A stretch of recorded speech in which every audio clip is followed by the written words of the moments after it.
Patuloy po natin siyang awitan. Yan wala siyang katungan.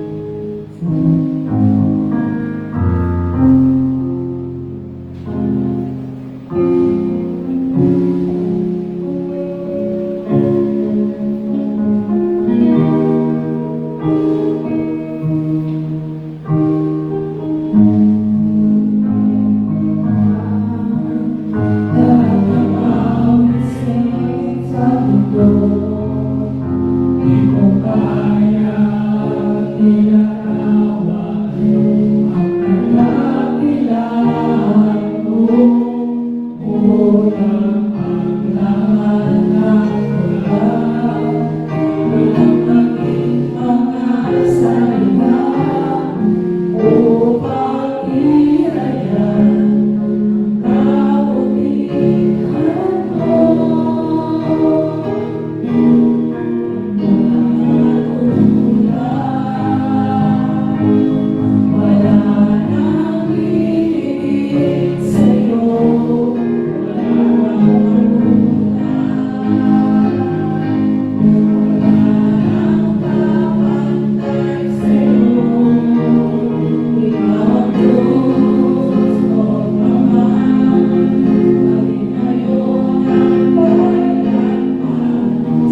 Magandang hapon sa lahat ng naririto at ngayon naman din sa mga sumusubaybay sa atin na kung saan ay nasa malayong lugar o nasa bakasyon. At salamat sa inyong patuloy na pagsusubaybay sa gawain. Okay? So ngayon ay ating gugunitain o ating alalahanin yung ating Panginoong Hesus sapagkat siya ay namatay para sa ating lahat. Ano po? So, ang Panginoon ay hindi po siya patay, kundi ang ating Panginoon ay buhay. Okay, so, lahat tayo ay dapat po natin gunitain o dapat natin alalahanin kung ano yung kanyang mga habilin sa bawat isa. So, ang Panginoon na hindi lang doon sa kanyang pangangaral, kundi maging doon sa panahon na kung saan siya ay nasa cross, ay mayroon pa rin siyang iniwan na paalala sa ating lahat upang gawin natin sa pang-araw-araw na buhay hanggang sa kanyang muling pagbabalik dito sa lupa. Okay? So, pag-uusapan natin ngayon yung sinasabi po natin the 7 last words or the 7 statement of Jesus. So, ang Panginoon, nung siya po ay nasa cross, ay ito yung kanyang mga kataga na binitawan na kung saan ito ay naging mahalaga sa lahat ng nakikinig ng panahon at maging sa panahon natin ngayon ay hindi ito kailanman nakakalimutan. Amen ho? Okay, sabi dito sa 7 last word na ating tatalakay, ito yung nababanggit. Jesus was speaking to us in His final hours in His 7 last words. So, yan po yung kanyang binabanggit. Jesus shows us how we have fulfilled His saving mission and sent us forth to follow His steps. Okay, sabi niya, si Jesus ay nagsasalita sa atin sa kanyang mga huling oras. So, ang Panginoon ay nagsalita ng nasa krus siya, and sabi niya sa kanyang 7 huling wika o salita, ipinakita sa atin ni Jesus kung paano niya tinupad ang kanyang misyon sa pagliligtas at isinugo tayo upang sundan ang kanyang mga yapak. Yung tinuro niya bago pa man dumating doon sa cross yung ating Panginoon ay sinabi niya ay tinupad niya yung kanyang misyon. Lahat tayo ay hindi lang tinawag ng Panginoon. Ano po? So, hindi lang doon para tayo ay pumunta ng simbahan, hindi lang ho yung ganon. Kundi lahat tayo ay mayroong mission na dapat ginagawa. So, ang Panginoon, tinupad niya kung ano yung utos ng Ama dahil siya ay pinadala dito upang tubusin ang lahat ng tao doon sa kasalanan. Ano po? So, kung bawat isa ay lagi natin pagkakatandaan na ang Panginoon ang nais niya na dapat natin sundan yung kanyang mga yapak. So, ngayon, ay pag-usapan natin ngayon yung 7 hinabilin ng ating Panginoon. Okay? Nung itong month na ito ay sabi ko po doon yung ating hearing ay sabi natin na hindi lang dapat tayo yung nagkakabit ng biyaya ng Panginoon kundi dapat nakakabahagi din tayo sa ibang tao. Okay?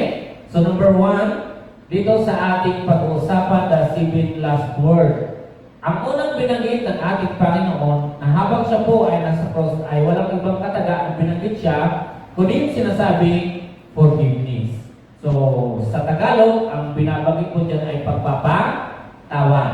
So, nung nakaraan, binanggit ko sa inyo yung pagpapatawad is katulad po ito ng nung binanggit po ni Pedro, nang kinakausap po ng mga alagad ng ating Panginoon na kung paulit-ulit sabi pag nagkasala sa akin yung aking kapwa, ilang beses ko ba siya patawarin? Makapito po ba? Sabi ng ating Panginoon Jesus, hindi ko sinasabing makapito. Kundi 70 ulit. Okay? 70 ulit na iyong patatawarin. Sa mga tuwing, yung takataga na binanggit po ng Panginoon, yung forgiveness na yan, is yung unlimited. Diba? Ibig sabihin po, na walang hanggang, walang katapusan ang pagpapatawad natin. Kung ikaw ay nagkasala sa iyong kapwa, ay dapat patawarin mo siya. So, ang Panginoon na sa panahon na siya ay nasa cross, di po niya po ito nakalimutan na binanggit niya po rito. Sa aklat ng Lucas, chapter 23, verse 34. Ang sabi diyan, Jesus said, Father, forgive them because they don't know what they are doing. Sabi ko riyan. Tama po ba?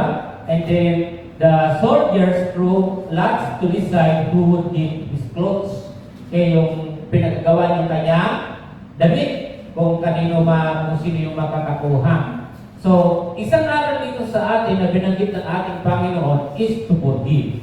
Okay? Ibig sabihin, hindi ito optional.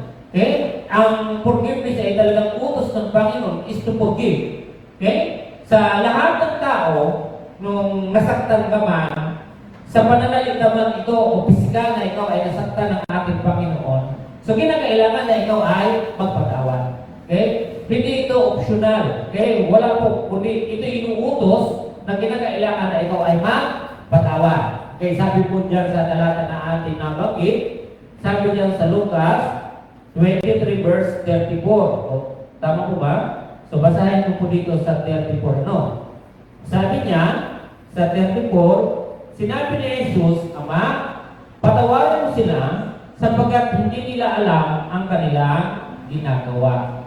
So, nung nasa ko sa Panginoon, ang hiningin niya agad doon sa Ama is to forgive.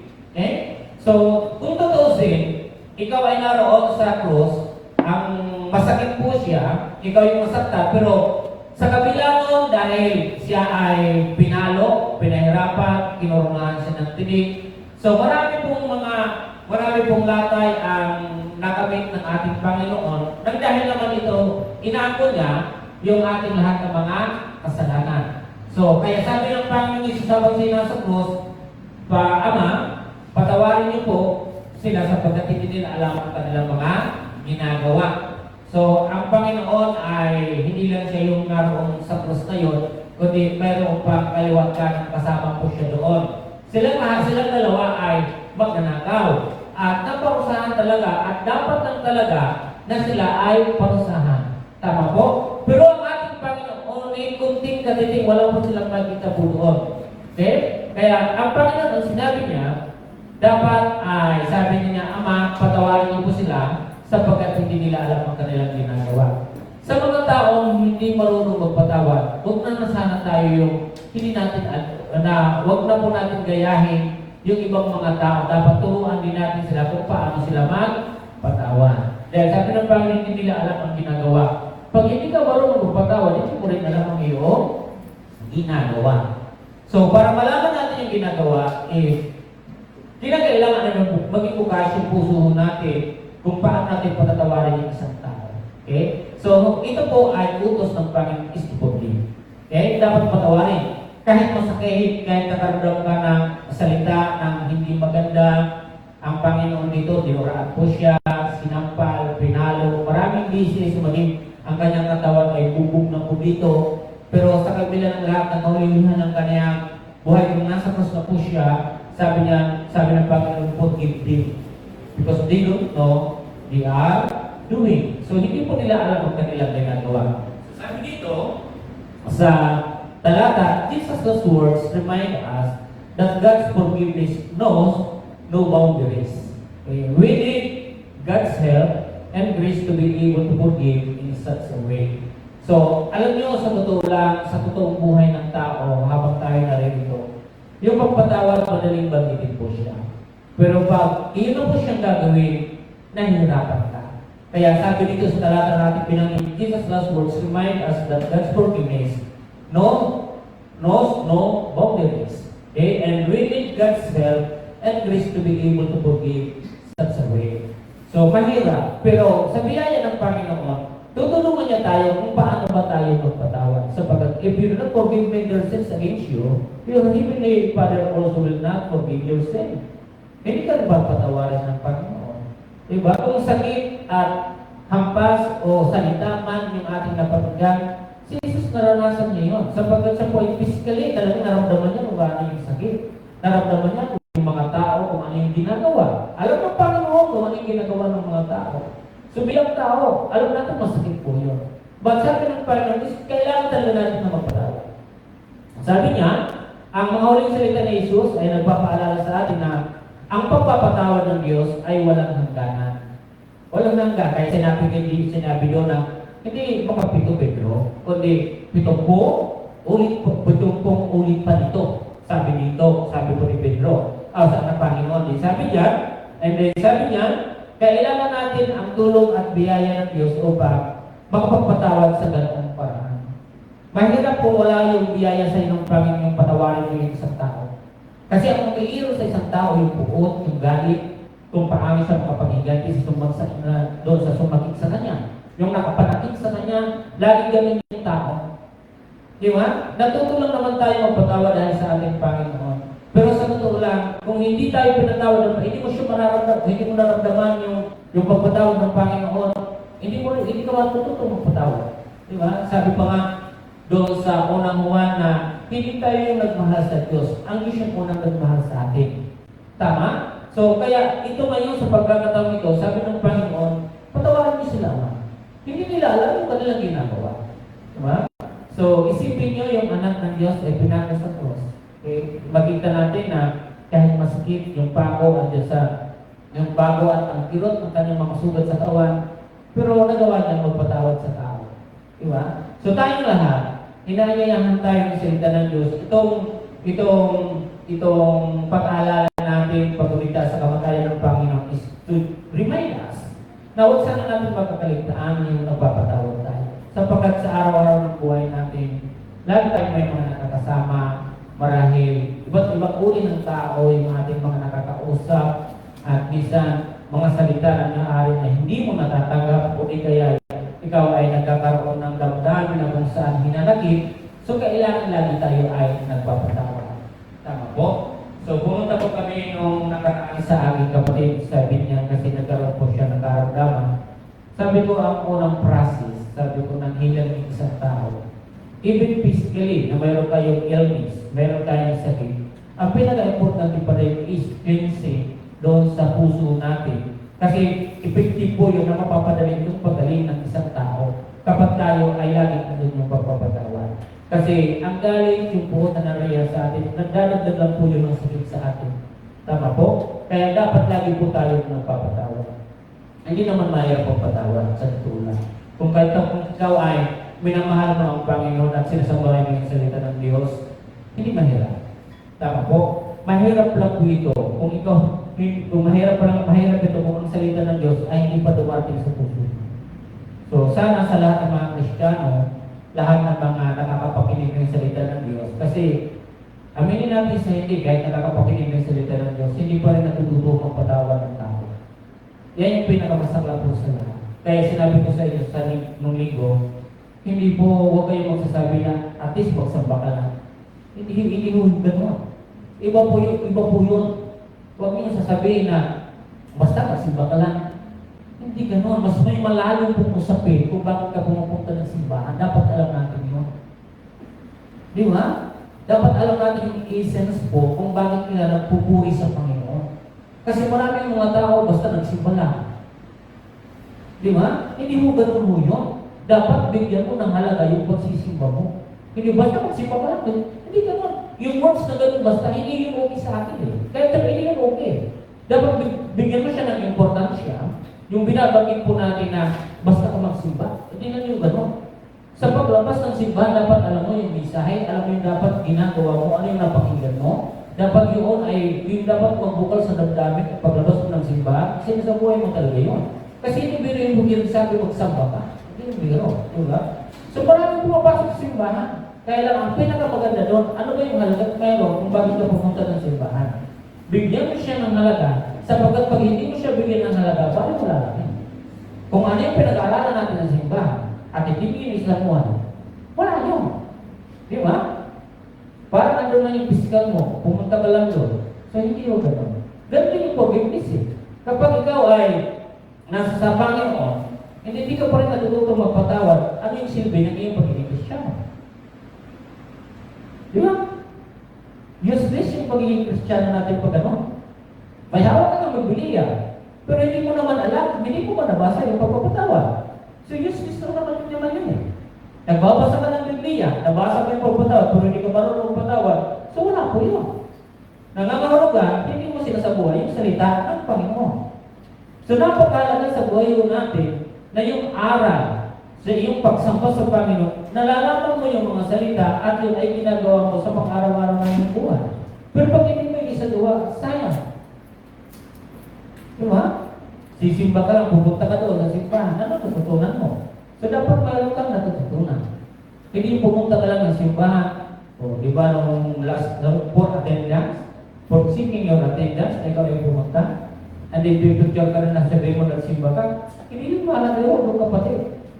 Anong importansya no, kung hindi mo naman ginagawa, yung pinagagawa sa iyo ng Panginoon. Di ba? Marami akong napupunood mga picture ng simba na at least sila nagsimba. Pero ano ba yung napulot nyo? Ano ba yung nakita nyo? Di ba? Sayang ang Biblia na hawak-hawak natin kung hindi ka naman marunong magpatawad. Sayang kung nababasa mo yan at hindi ka naman marunong magpatawad. Sayang kung sumasabagat na rinig mo yun, hindi ka naman marunong magpatawad. Sayang yun. So dapat mayroong kahalagahan ang pagpunta mo sa simbahan. Tama po? Lahat tayo. Kasi ang Panginoon sabi niya patawarin niyo sila sapagkat hindi nila alam ang kanilang ginagawa. Oo, yes, hindi tayo mga perfectong tao. Totoo yun, pero huwag yun maging dahilan. Na yun ang magiging rason natin na hindi tayo maging perfecto. Sa totoo lang, makaka-perfecto tayo. Alam mo isang araw, huwag kang magsinungaling, perfect mo na talaga hindi ka nagsinungaling. But sinasabi mo, I'm not a perfect person. Pero kaya mo gawin. Ang isang tao, ang nanay mo di mo masagot sa buong araw, perfect. Sapagkat hindi mo siya nasagot. Huwag tayo mag-reason ng gano'n. I am not a perfect person. Pag laging gano'n yung ating ginagawa, parang sinasabi natin, yung perfect eh, gano'n naman yung gawin mo. No. Kailangan mong gumawa para maging maayos ang buhay mo. Amen po ba? Ganun po, minsan may mga nababasa tayo at makanapakinggan. Isipin nyo lang yung mga salita na yun. Yung perfect na yan, magagawa mo naman yun eh. We are not perfect. Ba't makakagawa tayo ng perfectong bagay na makikita ng ating Panginoon? Maraming mga reason na gano'n eh. Hindi, mali po yun. Huwag po natin maging requirement sa buhay ng ating gano'ng bagay na I'm not a perfect person. Pag gano'n natin yung ginagawa mo, paano mo mababago? Di ba? Hindi ka mababago. Pag laging gano'n yung buhay mo. Kailangan mag-step up ka, ayusin mo yung buhay mo. Tama? So, ang Panginoon dito siya, patawarin niyo sila, sapagkat hindi nila alam yung ginagawa. So, kailangan po natin na magkaroon po tayo ng pagpapatawad. Okay? Okay. Second words na binanggit po ng ating Panginoon. Doon sa last words, ito yung pangalawa ng ating binanggit ng ating Panginoon. Is about salvations. Okay? So, paano natin nasabing salvation yung pangalawa? Sino yung katabi ng dalawa? Magnanakaw. Okay? So, sabi mo riyan sa Luke 23:39 to 43. Patuloy tayo doon. 23:39 to 43. So, 39. Sabi diyan, basahin ko muna dito, one of the criminals on the cross began to shout insults at Jesus. Aren't you the Christ? Then save yourself and us. Ano pa yung isunod? Bakit? Jesus also remind us, hindi, wala nang isunod. Pinutol ko lang yan kasi hindi pa yan buo hanggang 43 siya. Basahin po natin yan hanggang 43. 39 lang yung aking nabasa. Tingnan niyo yung sinasabi niya yung criminals. Yung may kasalanan ka na, pero ikaw pa yung may karapatan mong insulto. Diba? Yung halimbawa sa ministry, wala ka na nga ginawa, ikaw pa yung nag-insulto sa ministry. In a Christian life, hindi ka dapat nagagano. Dapat isa ka dapat na pumupuno o gumagawa ng isang bagay dun sa gawa na binigay sa iyo ng Panginoon. Diba? Nakaka-insulto yung ganun. Diba? So, punta tayo sa 23:39 to 40. Yan ay natin. Okay, Luke 39:1, of the criminals on the cross began to shout insult at Jesus. Aren't you the Christ? Then save yourself and us. Isipin niyo po yung ginagawa niyo. Okay, then 40. But the other criminal stopped him and said, you should fear God. You are getting the same punishment he is. And 41. We are punished justly getting what we deserve for what we did. Tama lang yan sa kanilang dalawa. Di ba? Deserve nila yun sapagkat sila ay nakatula na may kasalanan, eh dapat sa kanila. But this man has done nothing wrong. I-recognize mo isa. And then 42, didn't say Jesus, remember when you come into your kingdom. And then 43 last. Jesus said to him, I tell you the truth. Today, you will be with me in paradise. Itong dalawang taon, ito magkakaroon po tayo dito na makikita dito yung katangian po ng yung dalawang tao. Yung taong isang katangian na hindi maganda at katangian naman ng isang taong mabuti. Diba? So, mapapansin po natin dito yung dalawa ay magkaiba po yung tingin nila kay Jesus. Ang hindi lang talaga dito maganda sa isa, yung insultuhan mo yung Panginoon. Diba? And then sasabihin mo, sige, kung ikaw talagang ligtas mo sarili mo at ligtas mo kami. Diba? So, hindi niya alam na itong ginagawa niya ay hindi talaga maganda sa pakinig. Tama po ba? Then sabi, tumigil ka nga. Sabi ng isa, tumigil ka. Itong tao na ito na narito dito sa kalagitan sa ating dalawa, walang nakita umalis sa kanya. Pero andito siya, napako siya. Sabi kaya din, na big po itong sabi niya, Jesus said to him, I tell you the truth, today you will be with me in paradise. Sino po yung sinabihan? Yung isa. Yung isa po yung sinabihan nito na kung maaari lang sabi niya, isama mo ako sa paraiso. Sabi niya. Sabi niya dito, 39, na pinuya siya ng isa sa mga salaring nakabitin at ang sabi, hindi ba ikaw ang Misayas? Ligtas mo ang iyong sarili, pati na kami. Ngunit pinagsabihan siya ng kanyang kasama, hindi ka natatakot sa Diyos, ikaw may pinarusahan tulad niya. Patuwid lamang na tayo parusahan ng ganito dahil sa ating mga ginawa. Ngunit ang taong ito ay walang ginawang masama. At sinasabi niya, Jesus, alalahanin mo ako kapag naghahari ka na. Sumagot si Jesus, sinasabi ko sa iyo, may isasama kita sa paraiso. Diba? So, balik natin yung forgiveness. Makita niyo yung Panginoon.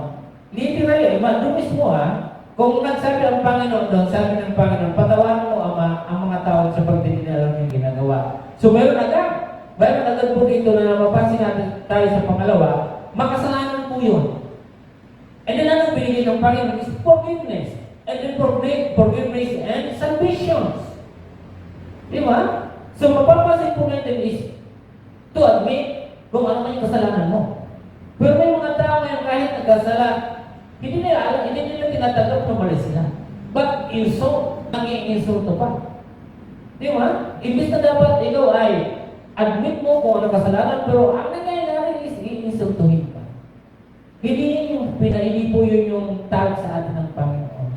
Ang Panginoon ay tinawag niya tayo para sa kanyang ministry. Tinawag tayo ng Panginoon is not to insult His ministry, kundi on how to help His ministry. Pero kung ikaw ay isang nag-i-insulto na at hindi ka gumaganap at hindi ka gumagawa ng maayos, hindi talaga maganda. At ito yung habilin ng ating Panginoon sa 7 last word niya. Ayaw niya na natapos na doon sa cross yung kanyang buhay at nabuhay siya sa ikatlong araw. At hanggang ngayon may nang-iinsulto pa sa kanya, hindi pa yung maganda. Di ba? Kaya ako o kayo, dahil tayo lahat ay tinawag ng Panginoon, hindi po natin mission ang pag-insulto sa gawain ng Panginoon. Where are we now is to help the ministry. Our missions. Di ba? Tinawag ka para hindi lang pumunta ng simbahan, but perform your missions. Your duty and your assignment na binigay sa iyo ng Panginoon. Your duties, focus your duties. Di ba? But don't insult the ministry of Jesus. Do not insult the church. Di ba? Hindi dapat natin ini-insulto yun. Okay? Kung may naman tayong pag-usapan sa loob ng simbahan, pag-usapan natin kung ano yung makabubuti sa ministry ng Panginoon. Ito yung reminders ng Panginoon sa atin. Jesus remind us. Doon sa cross na yun, ay pinapaalala niya sa lahat ng tao. Di ba? Kaya dito mapapansin natin, sabi ng isang nag-insulto doon, sabi niya, ligtas mo sarili mo, ligtas mo rin kami.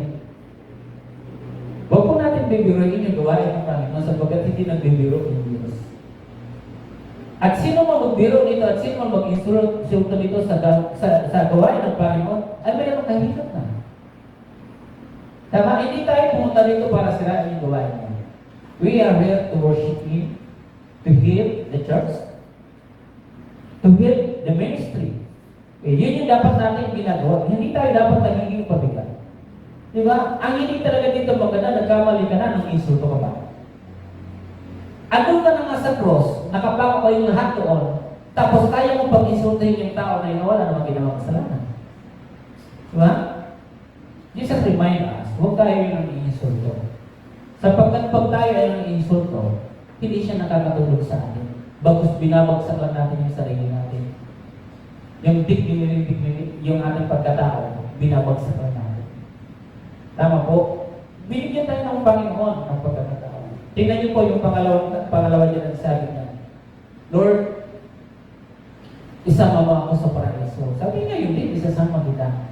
So, makita kagad natin yung forgiveness. Automatic po, yung number 1 na forgiveness, di ba? Doon mismo may pagpapatawad na at kasama pa doon sa kaligtasan. There's a salvations. Di ba? Yan yung napakahalaga doon eh. Pinatawad ka, hindi nagkaroon ka ng salvations. Ganun ang Panginoon. Diba? So, ano ang sabi po dyan sa ating babasahin? Sabi dyan, Jesus words remind us that no matter how many times you have sinned. Okay? Yung nasa taas ito, yung nasa taas na ito, yung sinabi ng ating sincerely ask forgiveness. God will forgive you and save you. Diba? Sabi niya, ang salita ni Jesus ay nagpapaalala sa atin na kahit ilang bisis kang magkasala, kaintim na humingi ng kapatawaran. Okay? So sabi niya, at patatawarin ka ng Diyos at ililigtas ka. E paano po, Pastor Banda, sa hindi ka na sa cross? Diba? So pinatawad ka ng Panginoon. So kapag pinatawad ka ng Panginoon, yung mga Kristiyano, yung mga tumanggap sa Panginoon, hindi nagpapatuloy sa pagkakasala. Yan yung dapat ipinagkikita natin. Yung po is, iba po yung kanyang kalagayan doon. Siya ay nasa cross. Di ba? Ibig sabihin, wala na po siyang pagkakataon, yung tao na yun na sabi sa mama ko sa preso na bumaba. Wala na. So, ipaano yung mga tao na katulad sa atin? So, ang lahat ng mga pinatawad ng Panginoon, ang lahat ng nag-admit na siya ay makasalanan, ikaw ay ngayon na tumanggap sa Panginoon, hindi ka na dapat nagpapatuloy, yun yung kompromisyo puro. Pero kung ikaw ay pinatawad, yun ang tigas-tigas ng ulo mo, ganun pa rin yung ginagawa mo, nakaka-insulto yun sa Panginoon. Huwag natin insulto sa pamumuhay natin ang ating Panginoon. Hindi tayo tinawag ng Panginoon para insultuhin natin sa pamumuhay natin. Kasi pag ano yung ginawa natin, wala tayong pagkakaiba na napako na ng insulto kay Jesus. Ang atin dito, dapat gayahin po natin yung isa dito. Di ba? Hindi siya. O ang Panginoon, pag taintin ka na humingi ng tawag ng Panginoon, of course. Sabi ni Pedro, ilang beses, Lord? 7 times? Hindi ko sinasabi makapito. Kundi ang sinasabi ko ay makapitong beses na ulit. Di ba? So, ganun po siya. So, tayo, dito sa pangalawa na binabanggit, ang biyaya ng Panginoon ay nandiyan sa atin. So, basahin muna natin sa 23:39 to 43. At nabasa na natin kung ano. Sabi diyan, one on the criminals on the cross began to shout insult at Jesus. Aren't you the Christ? Then save yourself and us. Hindi tayo dapat gano'n. Bilang mga mananampalataya, pinapaalala sa atin. Kasi nakalulungkot maging sa ngayon, maging sa gawain sa Panginoon, dapat maging aware tayo. Kapag tinawag ka ng Panginoon, andyan ka na, maging bahagi ka sa kanyang gawain. Maging kagaanan ka sa gawain ng Panginoon. Hindi yung ikaw pa yung nagpapabigat. Di ba? So dapat ikaw yung naririyan, kung natuto, kung alam mo talaga yung salita ng Diyos, bakit ikaw gumawa ng mabuti? Di ba? Hindi dapat yung ginagawa, hindi yung kagaanan namang gagawa sa loob ng simbahan. So doon natin masasabi na ang Panginoon ay dahil ikaw ay may pangako sa ipapunta ng paraiso, hindi dapat gumaganap ka ng ayos. Diba? So, nakakalungkot lang minsan na yung tinawag ng Panginoon dapat gumagawa sa bahan, Pero minsan kadalasan yung mga walang ginagawa, sila pa yung nanginsulto. Sila pa yung akala mo, sila pa yung inaapi. Hindi pwede yun. Dapat ipakita natin. Okay? So, deserve yun sa kanilang dalawa sapagkat nagkamali sila eh. Magnanakaw sila eh. Dapat yun sa kanila. Sino ang sabi puno? Siyempre ang sabi. Yung isang kriminal. Sabi niya, dapat lang ito sa atin. Kasi kriminal tayo. Pero ito wala naman itong mali. Kaya minsan sa buhay natin, nire-remind ng Panginoon, sometimes to make mistake. Of course, dapat matuto kang mag-admit sa mali mo. If you admit your mistake, makikita mo kung paano ka magbabago. Pero yung mga taong hindi marunong mag-admit, hindi siya nababago. Kasi ang tingin nila, tama pa rin sila. Ganun po, itong nasa cross na ito. Dahil hindi marunong magtanda. Di ba? So, isang bagay sa buhay natin, yung mapagtagal tayo. Okay? So, talagang masakit yun. Ginawa mo siya, wala kang gagawa. Need to humble yourself and admit that you're mistake. Ha? So, tingnan niyo ito. I admit, Lord, ako'y nagkasala. Ngayon, sama mo ako sa paraiso. Pinakita niya eh. Yung totally na repentance niya talaga doon na nagsisi talaga siya. So, pinakita mismo. Alam mo ang Panginoon tayo ito eh. Alam niya sa bawat niya sa atin. Makikita natin yung tayo. Eh, makikita mo sa susunod dahil tayo hindi ka na lumapit sa Panginoon. Kung anong gagawin yung ginawa mo. Hindi mo na siya uwitin sapagkat makaintin mo nilapit sa Panginoon. Kasi hindi ka sasabihin ng Panginoon, sige, gawin mo ulit. Ganun. Kung ituturuan ka na kung paano ka papahitulit, stop. Sino nagsabi ng stop noon? Sabi na sino yung pinapa-stop niya? Yung nag-iinsulto eh. Kasi alam niya, mali na yung sinasabi. Kaya stop. May tutulungin ka nga niya. O, diba? So, isang bagay ang pagtigil. Diba? Jesus remind us.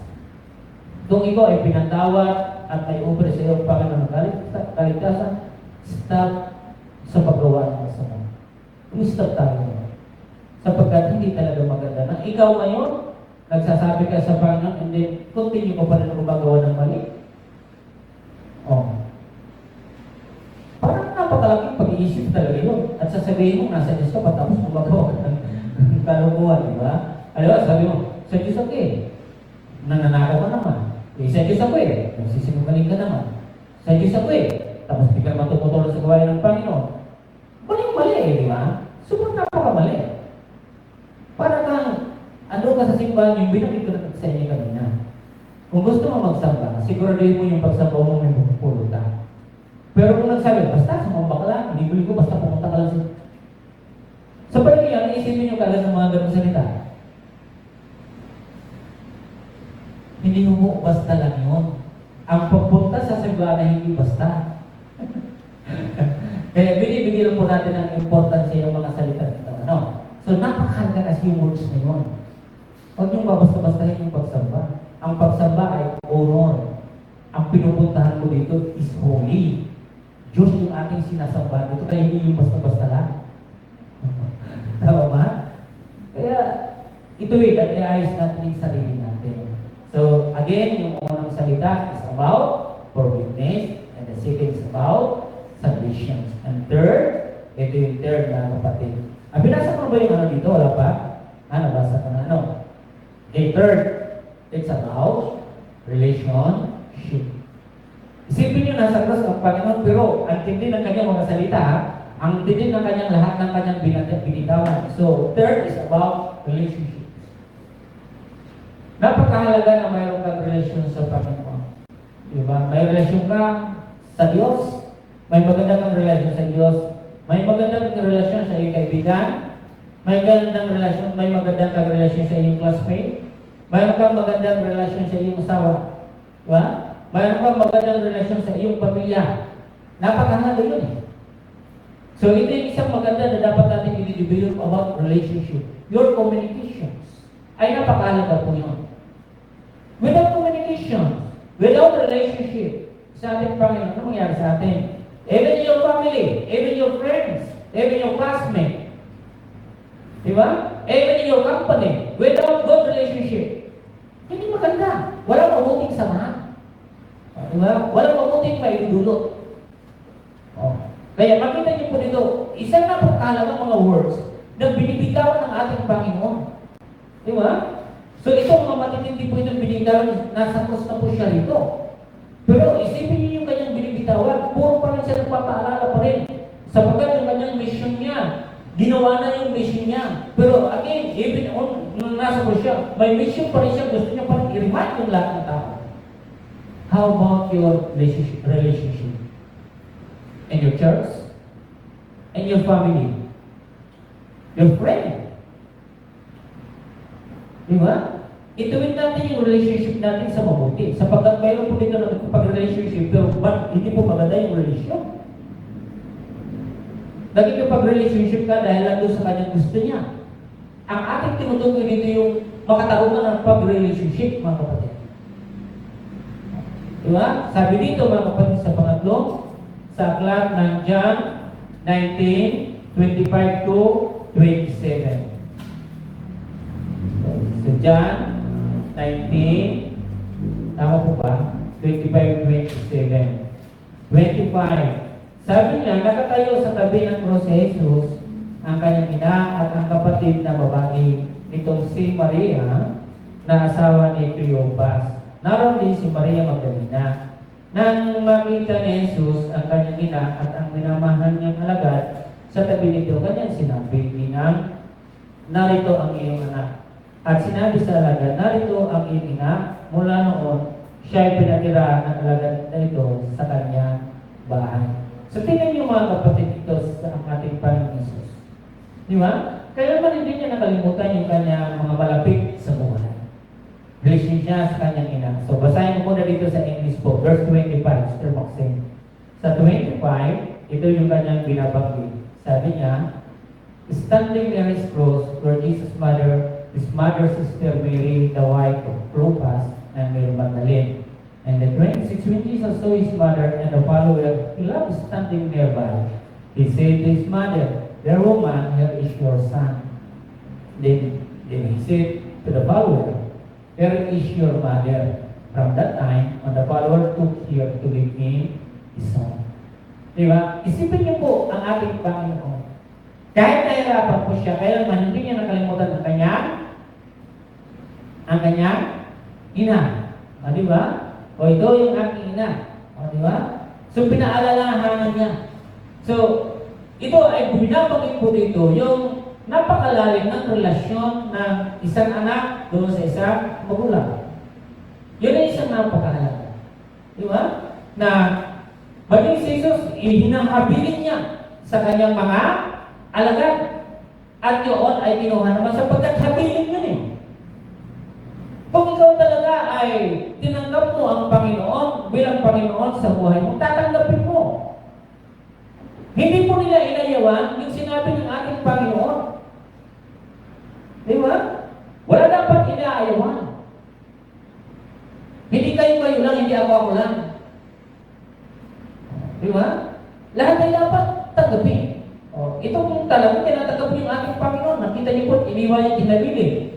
Okay? Pag mayroong hinahabilin sa atin, pakaingatan natin. Kapag mayroong pinagkatiwala sa iyo, dahil pinagkatiwalaan ka, ingatan mo. Tama po ba? Kasi sa oras kung magkamali ka po dyan, hindi po yung nagkamali, yung nagtiwala sa iyo, ikaw yung kamali. Tama po? Hinabili niya dito yung kanyang ina sa kanyang mga alagad. Kaya, kinuha po nila yun. At talagang tinanggap nila yun. Tayo lahat, mga magulang at mga bata, gaano ba natin kahalagang kamahal yung ating mga magulang? Diba? Paano ba natin sila ginagala? Bata pa lang dapat natuturuan yung bata kung paano mahalin yung magulang. Hindi dapat sila turuan kung paano sigaw-sigawan yung magulang. Hindi dapat gano'n eh. May tama eh. May tamang paumanaan kung paano dapat igalan yung magulang. Paano yung mamahalin ang iyong magulang. At sa panahon na magkasakit ang iyong magulang, paano yung arugain ang iyong magulang? Kanino nyo ihabilin ang iyong magulang? Marami na yung mga magulang. Mismo mga anak ayaw alagaan. dinadala sa dinadala? Bahay, ampunan. Natutusin, kaya naman, alagaan. Na imbis na dapat maramdaman sa halip na yung magulang, ay maramdaman din yung kalinga ng anak, minsan dinadala pa doon sa ibang tao. Samantalang ng panahon, ang magulang ay sila'y nangalaga, kinalinga yung kanilang mga anak, pero pagdating ng araw, nilalayo din sa loob ang kanilang magulang. Pinakamasakit sa lahat. Di ba? Sa ating pinag-usapan ngayon, totoo, without relationship sa ating Panginoon, di ka matututong makipagrelasyon sa kapwa mo. Tama po? Kapag hindi natin alam makipag-relationship sa ating Panginoon, di ba? So, paano natin ito ngayon i-apply sa buhay natin habang tayo nabubuhay? Di ba? Hindi ito about religions, yung ating pinag-usapan dito. It's about relationship with Jesus. Ang makapagliligtas sa atin, walang iba kundi yung relationship. Hindi po religions, hindi po yung mabubuting gawa. Kundi about your relationship with Jesus. Tingnan niyo yung forgiveness and the salvation in the relationship. Di ba? Yung tatlo, napupunan niyo ba? Napupasan niyo po ba? O, dinidiscuss niya kung paano patawarin, kung paano ka naligtas ng Bible, pinatawag ka niya. And then, about relationship. So, pagkaroon ng relationship ay napakahalaga.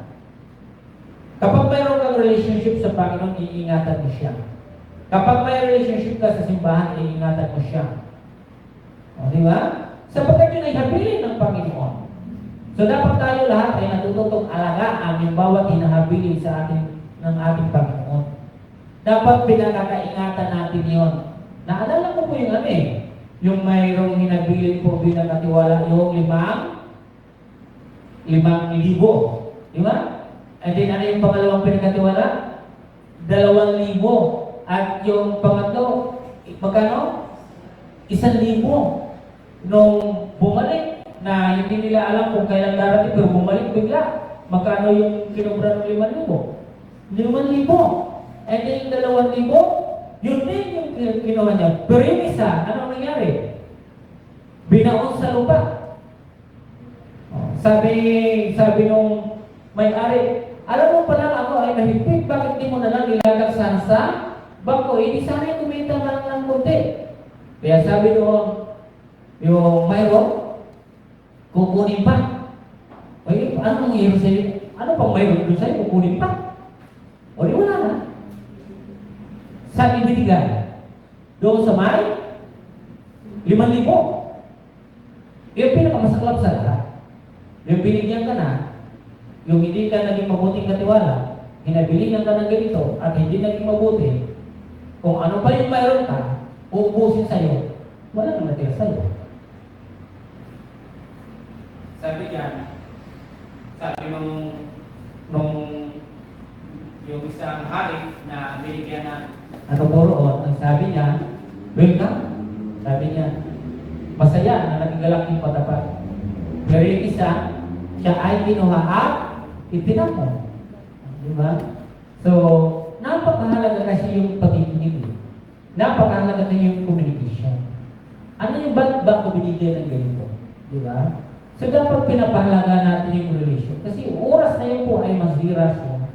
Hindi talaga siya makakatulong sa iyo. Masira yung relation mo sa Panginoon, yung pinakamatigit, pinakamahirap sa lahat. Diba? Dapat natin dinudugtong yun. Kaya sabi niya, sa talata na ito, basahin ko po sa inyo. Ang sabi niya, Jesus' words remind us to have strong and harmonious relationships. Ang salita ni Jesus ay nagpapaalala sa atin na magkaroon ng matatag at maayos. Hindi lang relations kundi matatag, maayos. Pwede naman natin sabihin relationship. Pero ito yung matatag at maayos, harmonious. Diba? Nagiging maayos yung relasyon dapat. Ganun po yung dapat ginagawa po natin. Okay? So, about relationship. Pag-ilan na po yun? Pag-ilan yung ating binanggit? Ha? Pangatlo. Ang pinakamahal sa lahat Ang pang-apat naman. Tingnan niyo pagkakaibang natin na forgiveness, salvation, and then relationship. And then, number 4, ano po yung number 4 natin? Distress. Yung relationship, pag magkabitak, yan yung sitwasyon. Kapig-hatian. Alam niyo yung pinakamatindi ito, kapig-hatian. Ano? Isipin niyo mga kapatid, na ito nga ang Panginoon natin sa pang-apat ng salita. Sabi diyan sa aklat na John chapter 19, 28 to 29. Basahin natin. Sabi niya, after this, Jesus knew that everything had been done so that the scripture would come true. He said, I am thirsty. Yan po yung kanyang nabanggit. 29. There was a jar full of vinegar there, so the soldiers took and spoon in it, put the spoon, sponge ba yan? Okay. On a branch of hyssop plant and lifted it to Jesus' mouth. So, mayroong esponja. So, mayroong esponja po roon at ang ginawa doon ng sundalo ay kanya inano doon sa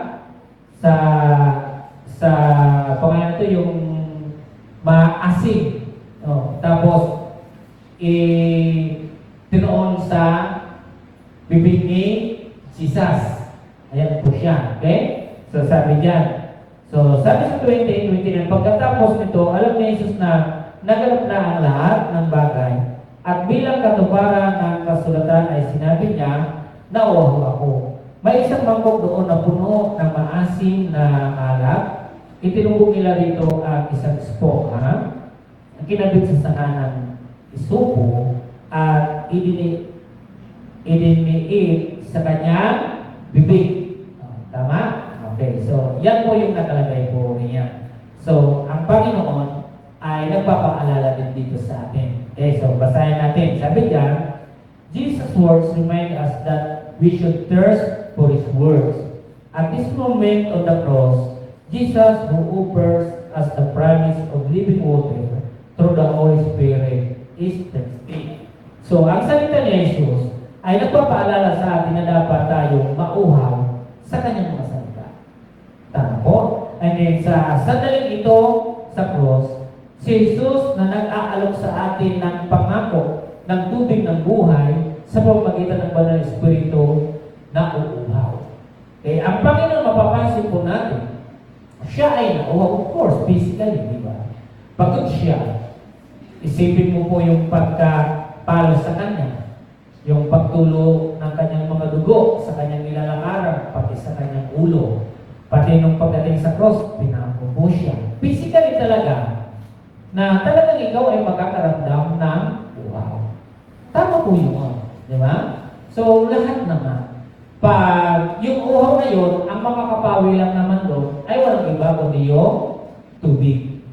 Diba? Sa ating buhay, kapag ikaw ay nauuhaw, ang ating kadalasang hinahanap ay tubig. Sapagkat kung ang hihingi natin coke o yung soft drinks o bagay na lahat ng mga inyong binaganyan, hindi siya nakakapatid ng uhaw. Mas lalo ka lang mag-uuhaw. Kaya ang hinahanap natin ay tubig. Tama? So, bawat isa sa atin, sabi dyan sa ating nabanggit, minsan, may mga pagkakataon yung ating spiritual na pamumuhay, yung right spirit natin, ay gusto talaga niya ng tubig. Tama? So, dito sa salita na binanggit dito ng Panginoon, napakahalaga na magkaroon tayo ng kauhawan. Kauhawan kung saan ay hinahanap natin yung ating Panginoon. Tama po? Ang Panginoon naranasan yung physically. Diba? So, uhaw siya. So, tayo din, dumadating yung pagka-uhaw natin na ilalagay po natin doon sa pag-spiritual na buhay. Ay dapat tayo ay nauuhaw din sa mga salita ng ating Panginoon. Okay po? So, sabi niya na maging sa buhay natin sa panahon natin ngayon na naway hindi dapat tayo yung nawawala doon sa simbahan. Dapat kinauuhawan natin yung maglingkod tayo o puri tayo sa Panginoon. Diba? So, hindi dapat tayo kinatatabaran yung pagpunta sa simbahan. Hindi kinatatabaran yung pagbasa ng salita ng Panginoon. Hindi kinatatabaran yung pananalangin sa Panginoon. Di ba? Sa panahon ng paghatian, kailangan natin yung ating Panginoon. Maging si Jesus. Di ba? So, nakalulungkot lang sa panahon ng ating Panginoon, mapapansin po natin na nung nasa cross na po siya, nung kinuha po siya, nagkawala lahat ng kanyang mga alagad. Disconnected na, no? So, ibig sabihin, wala na. Isang bagay na nakalulungkot sa tao. Sa panahon na masaya kasama mo. Sa panahon ng kapighatian, kapanahon ng kalungkutan, nasaan? Diba? Saan ba dapat tayo magkasama? Di ba dapat good po yun? Kung maayos yung relation ng bawat isa, bakit ganon? Para pinipili tayo. Magkasama lang tayo kung may makukuha o mayroon akong may ID sa'yo. Pero after noon, wala na. Kapighatian po yun. Di ba? Isang bagay na nakalulungkot sa tao yung ganon. Kasama mo lang ako pag ako yung gusto ko ay napagpupuran. Pero pag hindi na tayo magkasama. Kapighatian. O, di ba? So, ito yung ating Panginoon, ito yung pang-apat na ito, ay totoo. Na kailangan natin spiritually, dry tayo. Wala tayong ibang hanapin kundi yung tubig na nagbibigay sa atin ng buhay-buhay, iba ko na yung ating Panginoon. Tama po. Sa John chapter 7, mapapansin po nyo yan, yung living water. Siya po talaga yung nagbibigay ng buhay, walang iba ko na yung ating Panginoon. Okay? Na nagbibigay ng buhay, yung tubig ng buhay. Nawawala yung uhaw natin. Okay? So, pag-ilan na tayo? Pag-lima. Lima. Okay, ito na yung pag-lima. Kapighatian. At lalo na dagdagan mga kapatid yung sinasabing abandonment. Ano yung abandonment sa Tagalog? Ha? Inabandona. Ano pa yung mababaw sa inabandona? Pinabayaan. Oh, di ba? Ang daming Kristiyano ngayon mapabaya. Nagpapabaya. Di ba? Ang dami nagsisipa pero ang daming pabaya eh. Kaya alam niyo po mga kapatid kung bakit natin ito inugunita at pinapanala, i-read, para maintindihan natin lahat. Nahintayin po mga Kristiyano ng ambal mo na. Pinababayaan mo yung gawain na binigay sa iyo. Na dapat iyong pinahalagan pero inaabandona mo dahil sa iyong kagustuhan. Pinagpapalit mo yung Diyos sa iba mo. Kung sino yung gusto mong, kung ano yung malapit sa iyo, pinapalit mo doon eh. Kasi yun yung gusto mo eh. Okay, sabi niya sa Mark 15:33 to 34. Sabi po dyan, babasahin natin. Sabi niya, at noon the whole country became dark, and the darkness lasted for 3 hours. So, biglang nagdilim, ano? Okay, di sabi dyan, at the 3 o'clock, anong oras na po? Anong oras na? At 3 o'clock, sabi dyan, Jesus cried in a loud voice, Eloi, Eloi, lama sabachthani. This means, my God, why have you abandoned me? Why have you forsaken me? Okay? Tama po? So, maging ito yung aking Panginoon, naramdaman niyo yun. Kaya na, bakit ba ako na pinabayaan? So, mapapansin po natin. So, dito mga kapatid na napakahalaga ito, na alam niyo na yung mga pagkakataon na yung disconnected ka na, yung wala ka ng connection. Alam niyo po dito yung wala na dito connection kay Jesus. Alam niyo po kung sino yung wala ng connection. Ang abandon siya. Pero alam niyo po ba kung sino yung mga inaasahan niya? Na wala po ng connection kay Jesus.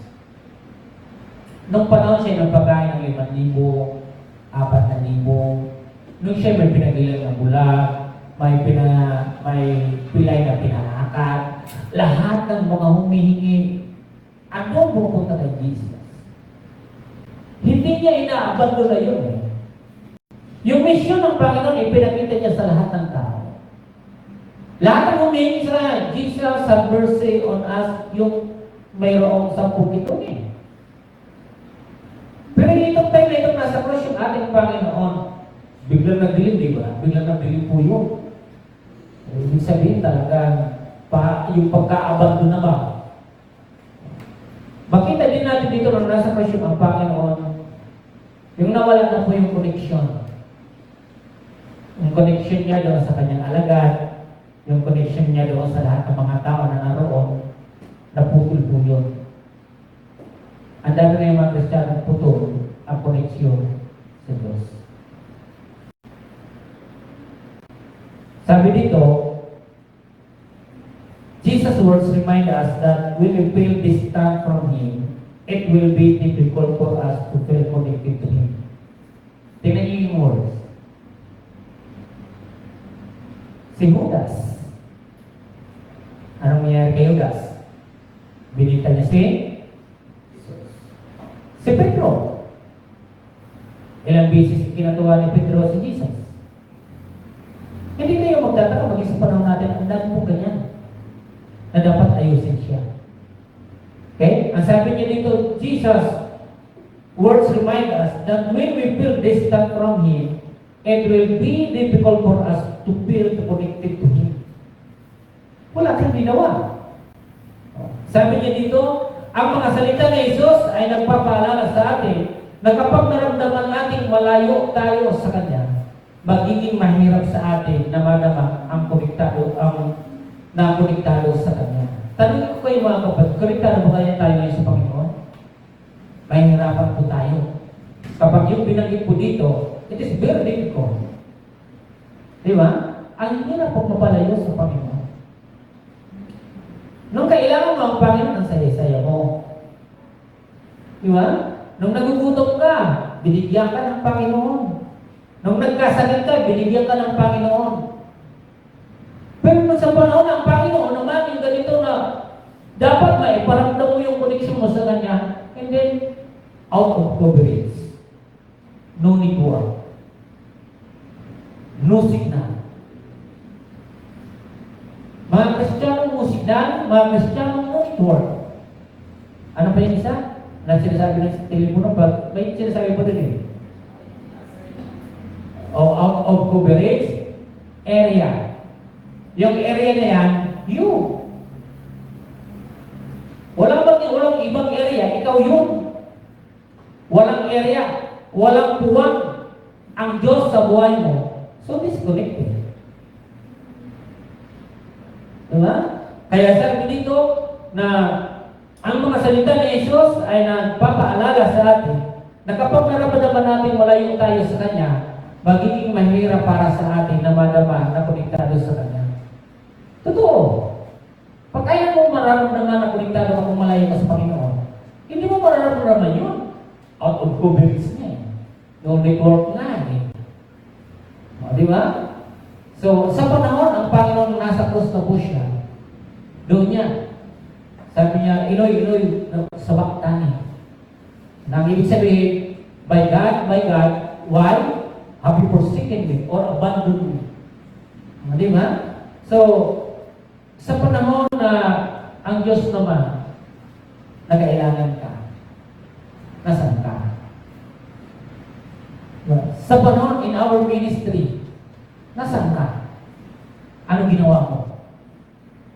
May ginawa ko ba sa Panginoon? Di ba? Ako ba sa pili ko gumawa ng mabuti para sa Panginoon? Mahirap po mga kapatid. Kasi ang gusto ng Panginoon, tayo ay ayusin. Hindi ka pinapasama ng Panginoon. Pero kung mamasamain, wala tayong magagawa. Dalawa naman dito. Kung mamabuto, mamarapatin mo, kung mamasamain mo. Sa'yo, pagtaga. Pero kung para sa maayos ka, itatanggapin mo siya. Pero kung mamasamain mo, magiging masama ka. Diba? Lahat ng lalabas sa'yo, lahat masama. Lahat against. So, ang Panginoon sa panahon na yung bilang, nagbiling bigla. Sabi niya dito, sa bayon, sa Mark, Mark 15, 33 hanggang, tama po ba? Mark 15, basahin ko dito sa Tagalog, 33 hanggang 34. Nang mag-ikanto ng hapon si Jesus ay sumigaw, Eloy, Eloy, lima sumaktani, na ang ibig sabihin, Diyos ko, bakit mo ako pinabayaan? Narinig ito ng ilan sa mga nakatayo roon at kanilang sinabi, pakinggan nyo, tinatawag niya si Elias. Diba? So, bakit mo ako pinabayaan?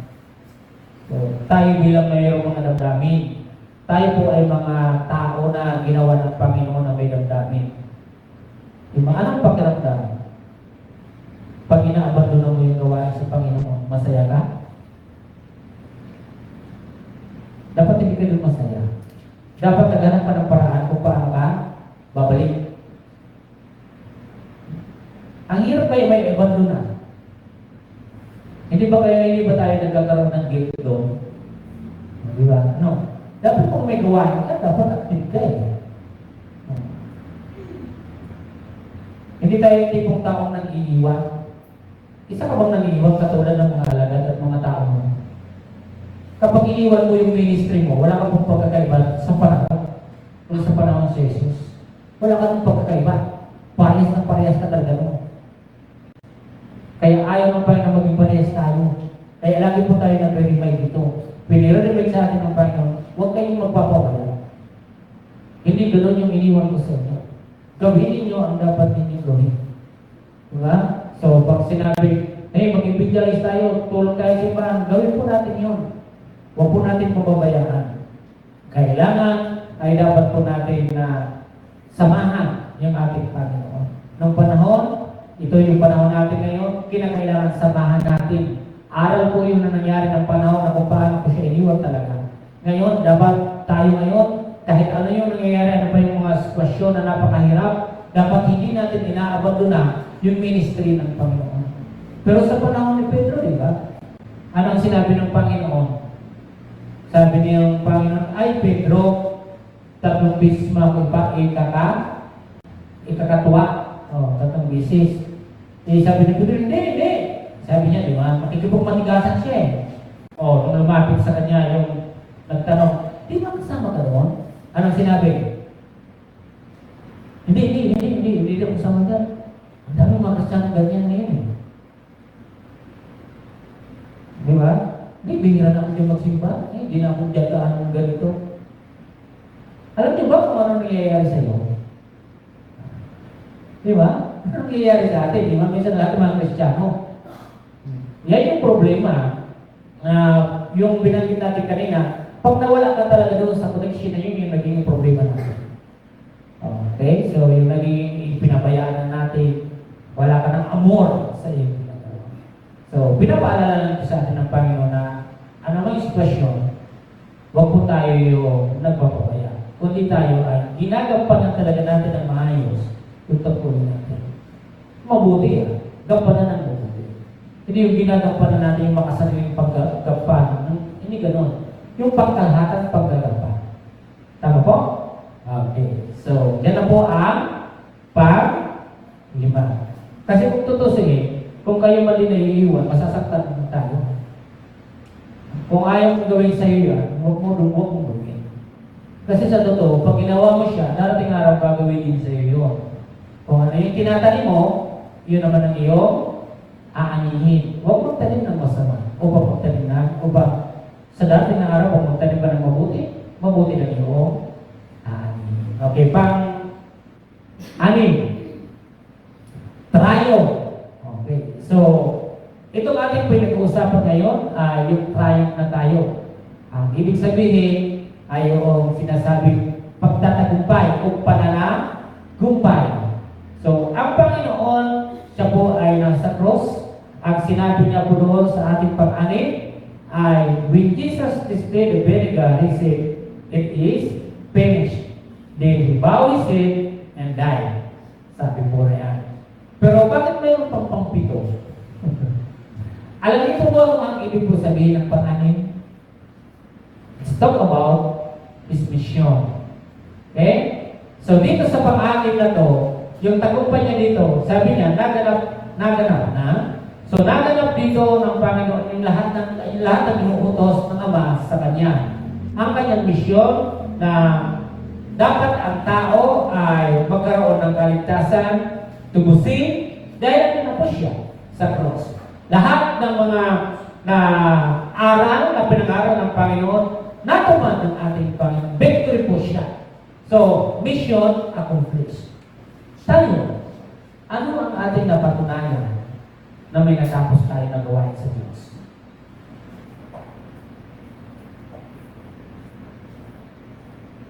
May maituturing ka ba?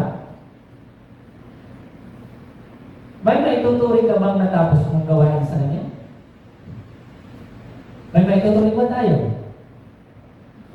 Alam niyo mga katabihan kapatid, habang nabubuhay po tayo, may mission tayo.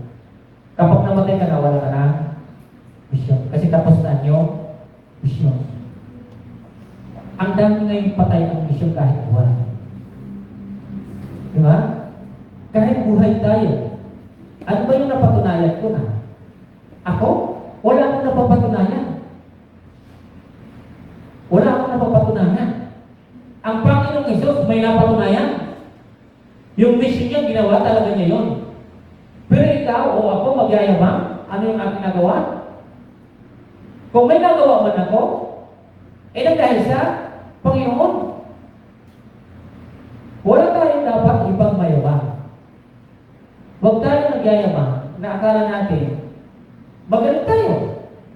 Kung nagiging magaling man tayo, dahil naman ito sa ating Panginoon. O, di ba? So, dito, sabi niya dito sa talata, sa pang-anim, ay, sabi niya dito, basahin natin. Jesus' words remind us that Jesus has triumphed. His work is complete. These words are His earthly farewell. Ito yung isang pamamaalam. O, di ba? Sabi diyan, ang mga salita ni Jesus ay nagpapaalala sa atin na si Jesus ay nagtagumpay. O, nung nasa cross na siya, tagumpay. Sa pagdarating ang araw na si Jesus, na sabi niya, ako ipapako sa cross. Sabi nga ng Panginoon, take this cup of suffering from me. But your will be done. O, di ba? Sabi ng Panginoon, kung maaari lang, tanggalin niyo po, Ama, itong sarong ng paghihirap. Pero masunod ang iyong kalooban. O, sinunod niya, sunod tagumpay siya. Di ba? Kaya, din sabi dito, sa talata, ang salita ni Jesus ay nagpapaalala sa atin na si Jesus ay nagtagumpay. Kumplito ang kanyang trabaho. Magandang words, di ba? Kumplito ba ang trabaho natin?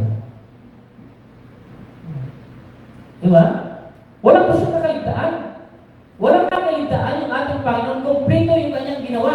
And then sinabi niya ito, ang masalitang ito ay ang kanyang makalupang paalam. O, tapos ko na yung aking duty, ha? Tapos ko na yung aking ginawa.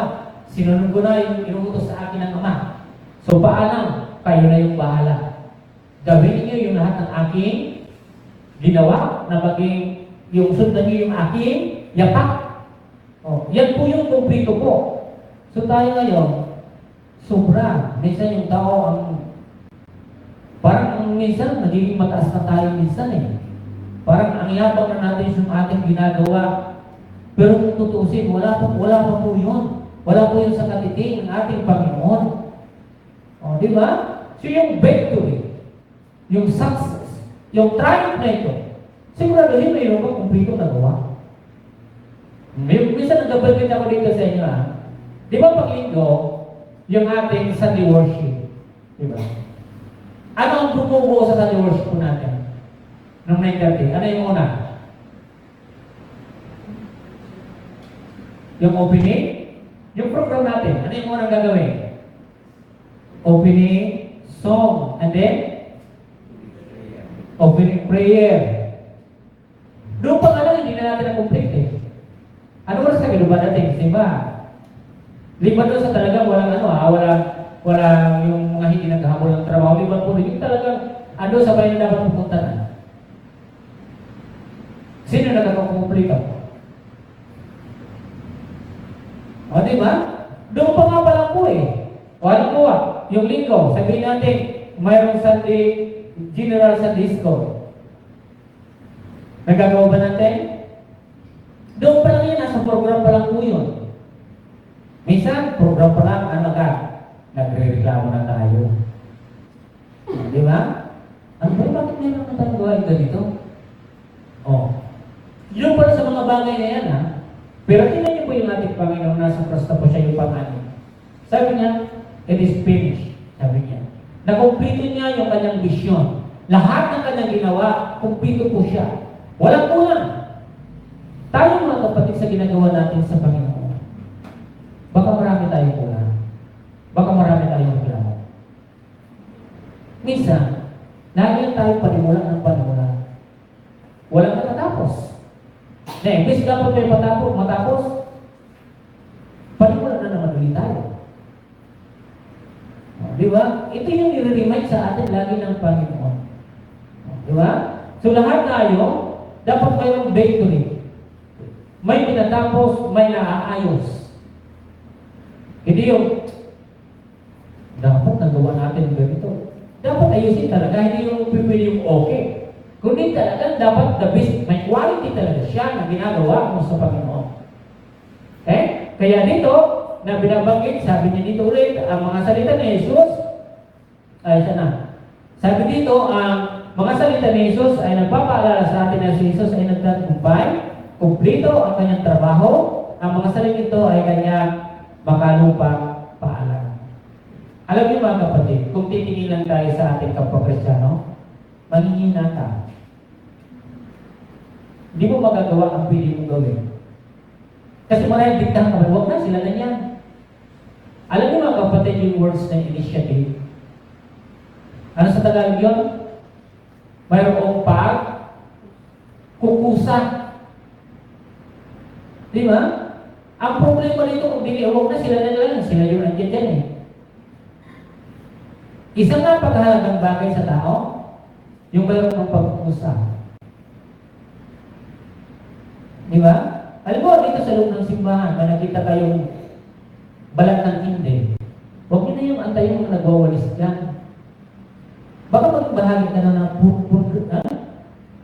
pulutin ang isang bagay na yun. Di ba? O di kaya, kahit hindi ka utusan ng iyong, kahit ng pastor hindi ka utusan, pag nakita mo may nakabalandra, kung kaya mo naman tagalin, tama di ba yun? Tama yung words na pag-uusa. Tanggalin mo na. Kung mayroong upuan na ano yung maikutulong, kusa ka na. Huwag ka na nung papa-epekto doon sa mga tao. Huwag na, sila na yan. Huwag ganun kasi dinidiktahan ka lang yan ng hindi maganda. Ibig na mayroong ka, pag-kusa. Di ba? Kasi kung gano'n yung mag-iingit sa iyo, mag-isip ka. Bakit ganito yung tinuturo sa akin? Hindi mo makukumpleto yung ginagawa mo sa Diyos pati na. Di ba? Kumpleto yun natin.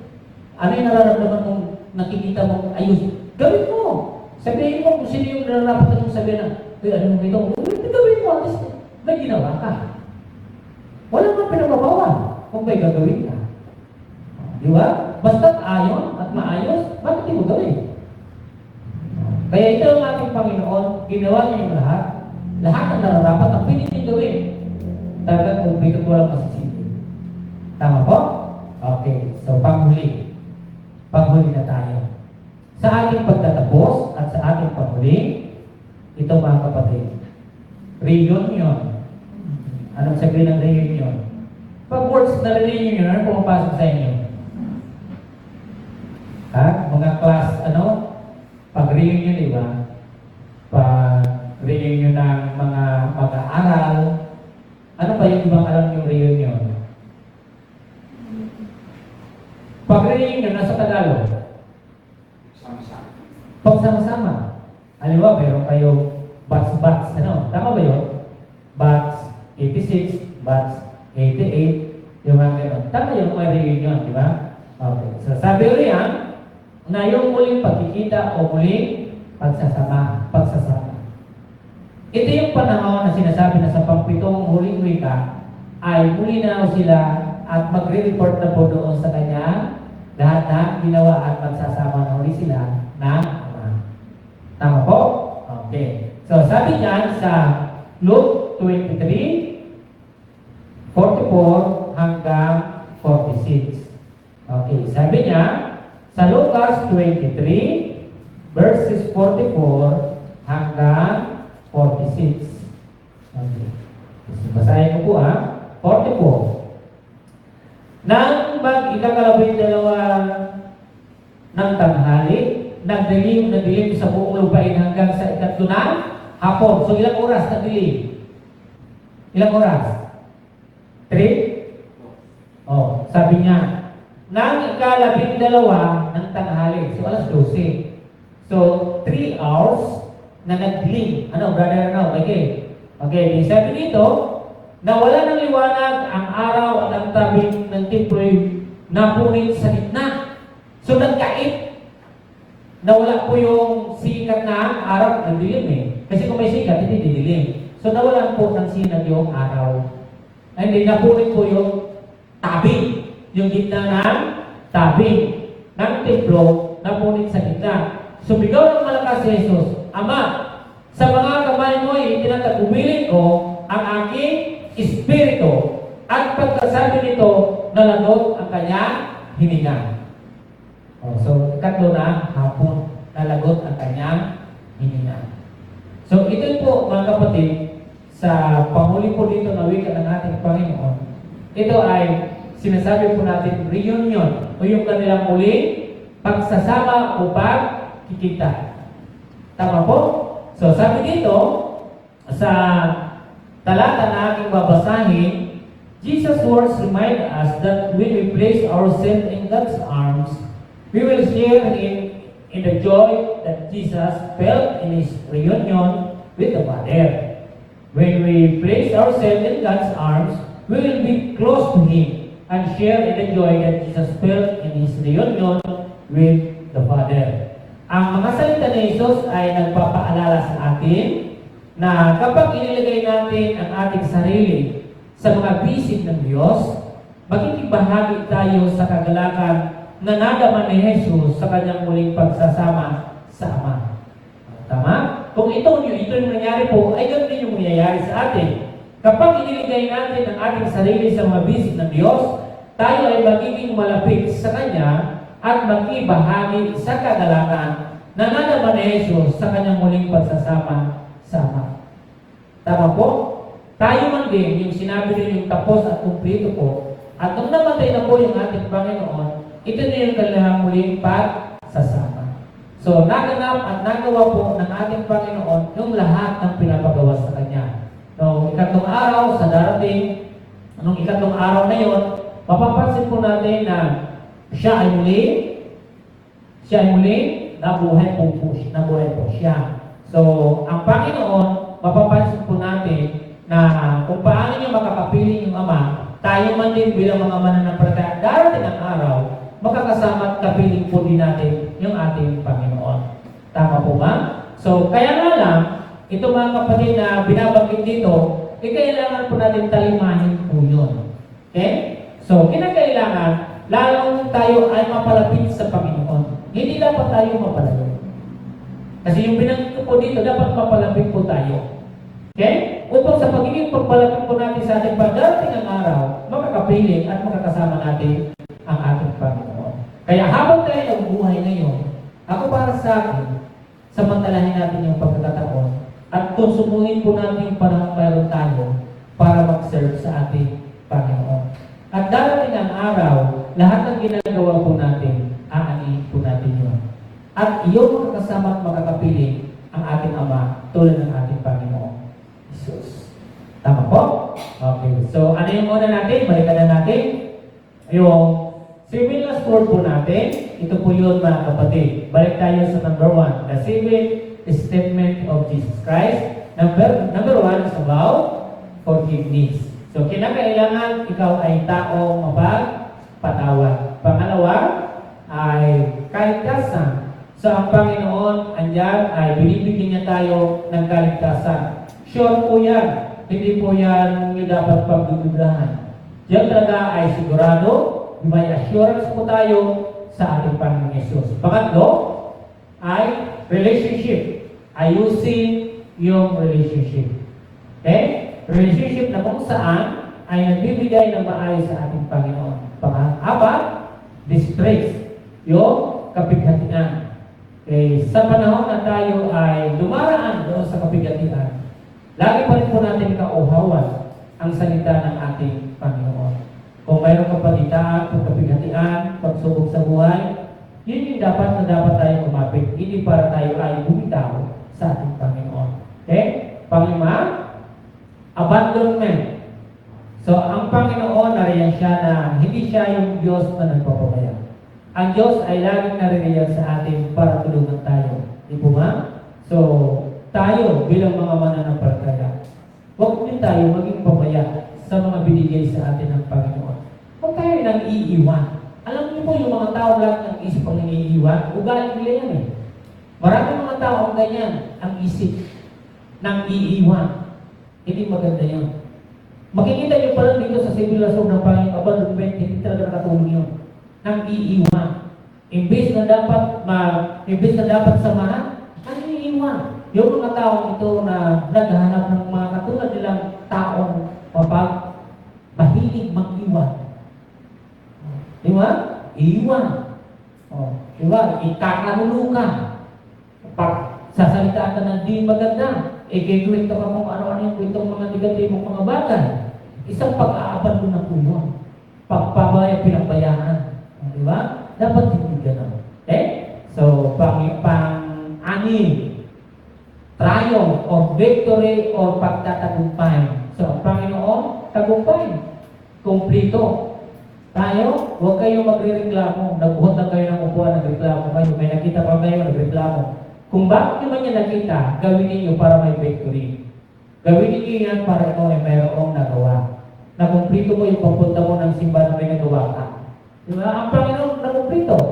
Lahat po ay nagawa at tapos siya ay nagpaalam. Okay? So, panghuli. Panghuli is reunion. Sa lahat ng ginawa, ayun yung nangyari. Sila muli magsasama. Tayo bilang mga mananampalataya, darating ang araw ay makakasama natin ang ating Panginoon. At totoo na mayroon tayong kaligtas. Amen? Ang lahat ay aking pong inaanyayahan na tumayo at tayo pong lahat ay mananalangin. Pwede po ba natin palakpakan ang ating Panginoon? Okay, so sa lahat ng mga sumusubaybay, welcome po sa gawain at salamat sa inyong pagsubaybay po. So, ngayon ay mataingkit tayong manalangin sa Diyos. Inaanyayahan kayo na kayo mismo yung manalangin. Tandaan niyo yung ating pinag-aralan. Alalahanin ninyo ano ba yung nalagay sa isip ninyo ngayon. Mula doon sa number 1 hanggang sa kapitulo na yan.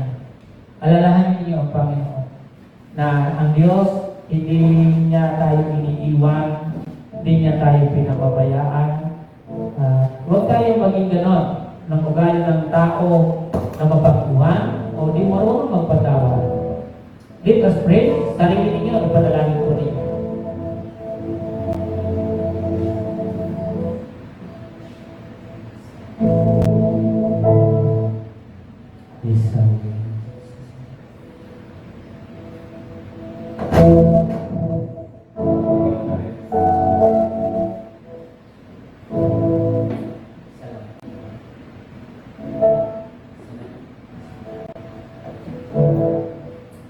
Panginoon, kami po ay naririto.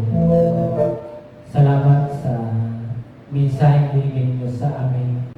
Ito yung pinaghuling wika po ninyo, yung pagpapatawad, yung kaligtasan, yung relasyon namin sa iyo, Panginoon. Sa panahon na kami may kapighatian, Panginoon, tulad ninyo. At kayo naman dito, Diyos, sa naway yung Diyos ay hindi kami yung tipong nagpapabaya, Panginoon, sa aming ginagawa, Panginoon. Naway, kumplituhin namin, Diyos, ang aming ginagawa. Nawag kami magkulang. At Lord, darating ang araw na makakasama natin ang Diyos. Tulungan niyo kami na may kasatuparan ang lahat ng bagay nito, Panginoon. Panginoon, dinadalayan ko, Diyos, bawat isa sa amin na narinig ko. Kasama na lahat ng mga sumusubaybay sa amin sa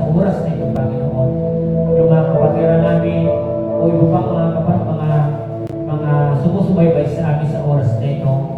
Hangarin namin, Panginoon, na ipaunawa ang mga bagay na ito, na gunitain ang iyong pagpapakasakit sa aming buhay, Panginoon. Na kami, O Diyos, ay tinubos ninyo. Nasaktan kayo sa amin. Inago niyo yung lahat. O Diyos, lahat kami, Panginoon, ay binayaran niyo, Panginoon, ng iyong buhay. Kaya narito kami sa iyo, Diyos. Tulungan niyo kami, Panginoon, lalo na itong huling-huling ninyo sa amin na napaka-importante sa bawat isa sa amin. Ito yung mga tagubilin ninyo, Panginoon, na dapat namin ginagawa, ginagampanan, ang dapat namin gampanin, Panginoon. Lord God, maraming pong salamat. At amin sa iyo sinasama ang bawat isa. Itong simbahan ito, Panginoon, lahat ng kapatiran, Panginoon, lahat ng mga sumusubaybay, lahat ng mga churches, Panginoon, lahat ng mga pastors or leaders and missionaries, ay aking dinadalangin ay patuloy niyo naway pagpalagay. Salamat dito, Diyos, sa bansang ito, na mayroon kaming malayang magpahayag ng iyong mga salita. Maraming pong salamat. Lord God, amin din dinadalangin lahat, O Diyos, ng mga magkagawa ng inilan sa bansa namin. Kundi sa ibang mga bansa, O Diyos, na nagpapahayag na sila'y nagtsatsaga, Panginoon, nagtitiis, Panginoon, upang mapaabot ang iyong mga salita. Naway iyong mapagpala. Panginoon, muli kami po nagpapasalamat ng marami sa biyayang pinagkaloob niyo sa oras na ito. Salamat po, Panginoon. O Diyos, ingatan niyo kaming lahat sa aming pansamantalang pag-iba-iwalay. Gabayan niyo ang bawat isa. Pagpalain niyo ang bawat isa, Panginoon, na ang salita ninyo ay manatili sa aming mga buhay, sa aming mga isipan, at ito'y may isa katuparan po namin habang kami nabubuhay, Panginoon. Maraming pong salamat. Purihin kayo, Panginoon. Purihin kayo, O Diyos. Buksan natin yung ating isipan at ang ating puso para lamang sa ating Panginoon. Harinaway, sumating lahat ang biyaya at pagpapala ng ating Panginoon Jesucristo, ang pag-ibig na walang hanggan ng ating Diyos, at sa pagpagpisa ng banal